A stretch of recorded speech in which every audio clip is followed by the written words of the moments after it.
মিছিলে মিছিলে উত্তাল ঢাকা বিশ্ববিদ্যালয়ের টিএসসি।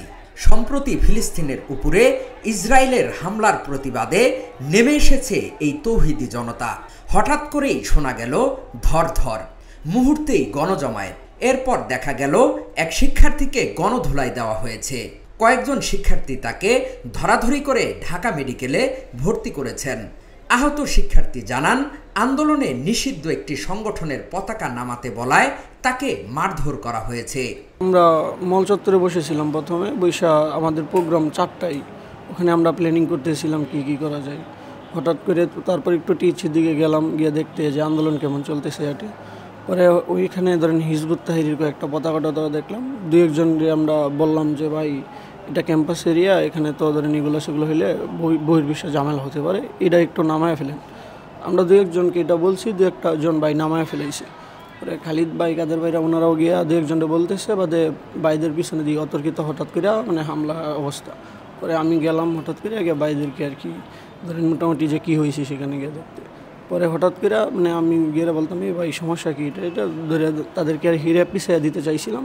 এই মুহূর্তে হঠাৎ করে অনেক লোক এসে আমার পরে মারাটোটা শুরু। আমি আর পরে কোনো দিকে করতে পারতেছিলাম না। পরে হঠাৎ করে যা হয়ে গেল তো দেখলেন একটু। আহত আরেক শিক্ষার্থী জানান, মব তৈরি করার জন্য একটি গোষ্ঠী আগে থেকেই প্রস্তুত ছিল। তারা সুযোগে সেই চেষ্টাটা করেছে। একটা মব ক্রিয়েট করার জন্য একটা গ্রুপ অলরেডি ওখানে বসে আছে। আমরা যেটা দেখতে পারতেছি যে আপনার ওরা আশাই আছে যে কোনো একটা কিছু তৈরি করার মাধ্যমে। তো আমরা যখন ওইখানে যাই, ওই জায়গা থেকে আমরা তো আগে থেকে আমাদের একটা প্রোগ্রাম ছিল।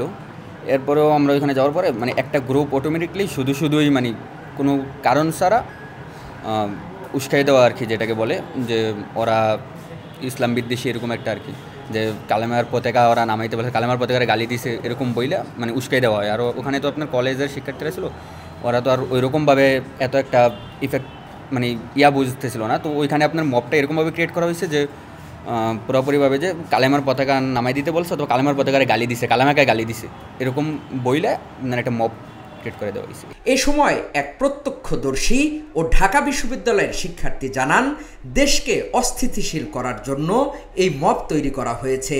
তারা উপর্যুপরি লাথি, ঘুষি, নানাভাবে আমাদের উপরে অতর্কিত হামলা চালায়।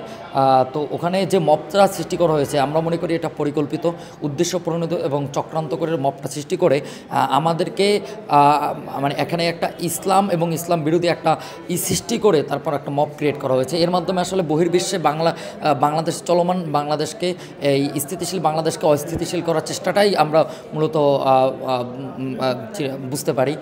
বাংলাদেশ এই মুহূর্তে সরকারকে একটা টালমাটাল অবস্থায় ফেলে দেওয়া। বাংলাদেশ আপনারা জানেন যে এই মুহূর্তে ইনভেস্টর প্রোগ্রাম চলতেছে, সেই প্রোগ্রামকে বিতর্কিত করা এবং পুরো ফিলিস্তিন নিয়ে যে একটা সংহতি আন্দোলন চলতেছে। আমরাও বিকাল 4টায় আরও একটি আমাদের প্রোগ্রাম রয়েছে। সব কিছুকে বিতর্কিত করার জন্যই মূলত আজকে এই পরিকল্পিত হামলাটি চালানো হয়েছে। আইনগত ব্যবস্থা অবশ্যই নিতে হবে। এখানে আমাদের ঢাকা বিশ্ববিদ্যালয়ের প্রক্টর সাইফুদ্দিন স্যার উপস্থিত আছেন এখনও এখানে। আমরা তার সাথে কথা বলেছি এবং তাকে আমরা জোর তাগিদ জানাই যে তিনি যেন, এখানে অসংখ্য সাংবাদিক উপস্থিত ছিলেন, তাদের যে ক্যামেরায় যে দৃশ্যগুলো ধরা পড়েছে সেখানে যারা জড়িত ছিলেন, আমরা দেখেছি বিভিন্ন স্কুল কলেজের আইডি কার্ড পড়া ছিল তারা, এবং একই সাথে এখনও শুনতে পাচ্ছি যে সেখানে কিছু ঢাবির শিক্ষার্থীও ছিল। এই যে যেখানে যাই ছিল না কেন সব কিছু ভিডিও ফুটেজ দেখে শনাক্ত করে অতি দ্রুত এদের বিরুদ্ধে ব্যবস্থা নেওয়া হয়। কারণ এই মব কালচার বাংলাদেশে এই মুহূর্তে চলতেছে, এটা বন্ধ করা অতি জরুরি। এটা মৃত্যুর মুখ থেকে ফিরে আসা এক প্রকার। কারণ আপনি দেখতে পাচ্ছেন যে আপনার মাথার উপরে 100 জন 150 জন উপর্যুপরি হামলা চালিয়ে যাচ্ছে, ঘুষি লাথি দিয়ে যাচ্ছে। এটা মনে হচ্ছে যেন মৃত্যুর মুখোমুখি আমরা হয়েছি, সেখান থেকে জাস্ট বেঁচে ফিরেছি। ঢাকা মেডিকেলে ভর্তি আহত শিক্ষার্থীকে দেখতে এসে একজন ছাত্র নেতা জানান, মারধরের সময় তিনি ঘটনাস্থলে ছিলেন। এই ঘটনার সুষ্ঠু বিচারও দাবি করেন তিনি। রাজু ভাস্কর্যের পাদদেশে মূলত সকাল থেকেই আসলে গাজায় যে হত্যাযজ্ঞ চলছে সেটির প্রতিবাদে কিন্তু বিভিন্ন ধরনের বিক্ষোভ এবং প্রতিবাদ সভা আসলে চলমান ছিল। তো তারই এক পর্যায়ে আমরা সেখানে ছিলাম। বিশেষ হঠাৎ করেই দেখলাম যে সেখানে আসলে একটি গণপিটুনির মতো একটা পরিস্থিতি কিংবা মব জাস্টিসের মতো একটি বিষয় আমরা লক্ষ্য করি। তো তাৎক্ষণিক আসলে আমরা সেখানে যাই, গিয়ে আমরা পরিস্থিতিটি নিয়ন্ত্রণ করার চেষ্টা করি, স্বাভাবিক করার চেষ্টা করি এবং যাকে আসলে যে গণপিটুনির শিকার হচ্ছিল তাকে আসলে আমরা বাঁচানোর চেষ্টা করছিলাম। আমরা মনে করছি যে কোনো একটি গোষ্ঠী উদ্দেশ্যপ্রণোদিত হয়ে সেখানে একটি বিশৃঙ্খলা করার চেষ্টা করেছিল কিংবা পরিস্থিতিটি ঘোলাটে করার চেষ্টা করেছিল, সেটি আসলে আমরা নিয়ন্ত্রণ করার চেষ্টা করেছি এবং সেটি আমরা বলবো যে এই মুহূর্তে নিয়ন্ত্রণে এসেছে। হয়তো এই ধরনের অনাকাঙ্ক্ষিত ঘটনা যেন না ঘটে আমরা তেমনটাই প্রত্যাশা করছি। একই সাথে আমরা প্রশাসনের সহযোগিতা কামনা করছি। ফিলিস্তিনের উপরে ইসরায়েলের হামলার প্রতিবাদে ফেটে পড়েছে যখন পুরো দেশ, তখনই এমন ঘটনার নিন্দা জানিয়েছেন সাধারণ মানুষ। হাকিম মাহি, ঢাকা জার্নাল।